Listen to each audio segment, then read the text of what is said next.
Чува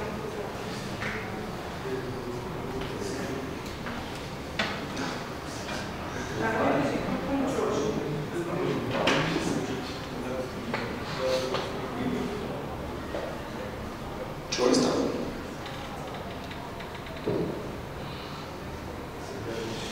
Много се надявам да може да се включи, тъй като неговата задача беше да обясним тези договори на практика. И в неговата презентация има доста примери за това какво представлява един умен договор, как може да функционира той. Но въпросите може да ги задавате вече, да. Добре, основната стойност от това нещо е децентрализацията. Това е основното, да. Добре, а самото нещо, което ти дава децентрализацията, т.е. да няма централизиран контрол, да няма централизиран ресурс, който изчезва и всичко заминава. И какво друго? Ами, да няма точка на атака, единна точка на атака, която може да бъде атакувана.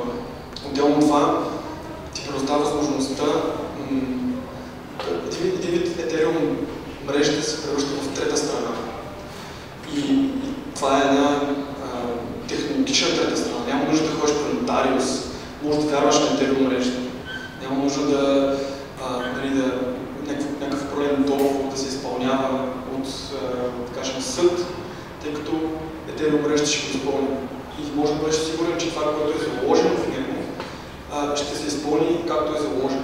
Няма възможност някой да пипа по твоя код или този умен договор, който се зададеш и да му променя стойностите, така че когато бъде задвижен този умен договор, да произведе някакъв резултат, който не е очакван.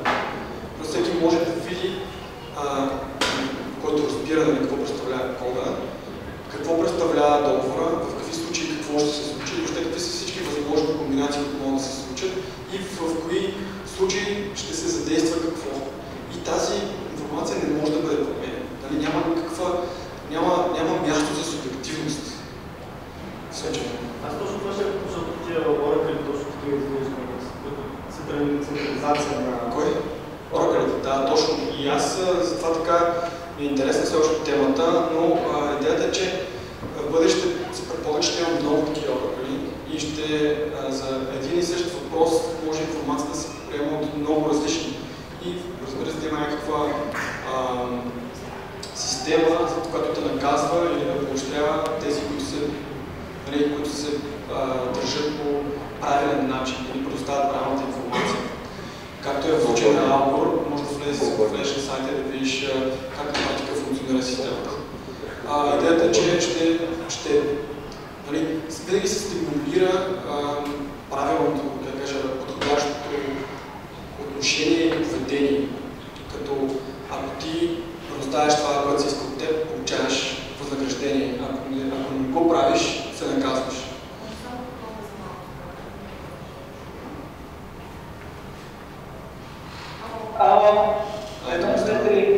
Чуваме се. Супер.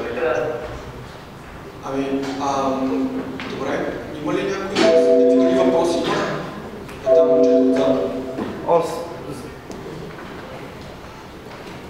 Става, чуваш ли? Да. Супер. Така, общо взето аз за последния въпрос искам да питам. Понеже преди около 3 седмици пуснаха Enigma, което е такъв доста голям клъстър, който се занимава точно с майнване на Ethereum. И общо взето, по принцип хората, които се занимават с майнинг, дали нещо трябва да ги окуражава или по някакъв начин да ги отказва за тази цел. Защото реално погледнато там, което те направиха, те пуснаха изключително голямо количество видеокарти. Мисля, че около 14 000 в един клъстър и така computation power е доста голям. И те реално погледнато в момента имат потенциал, точно това, което ти обясняваш преди малко за те 51%. Да. Реално могат да ухитнат това нещо.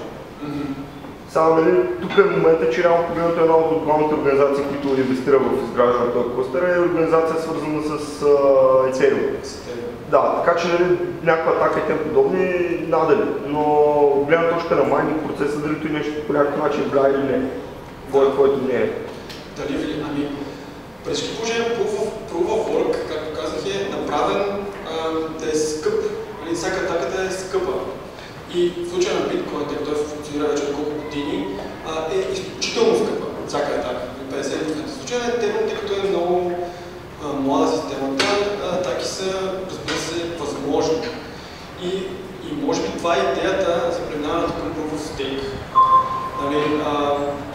Така е, че атаката трябва да доведе до нещо.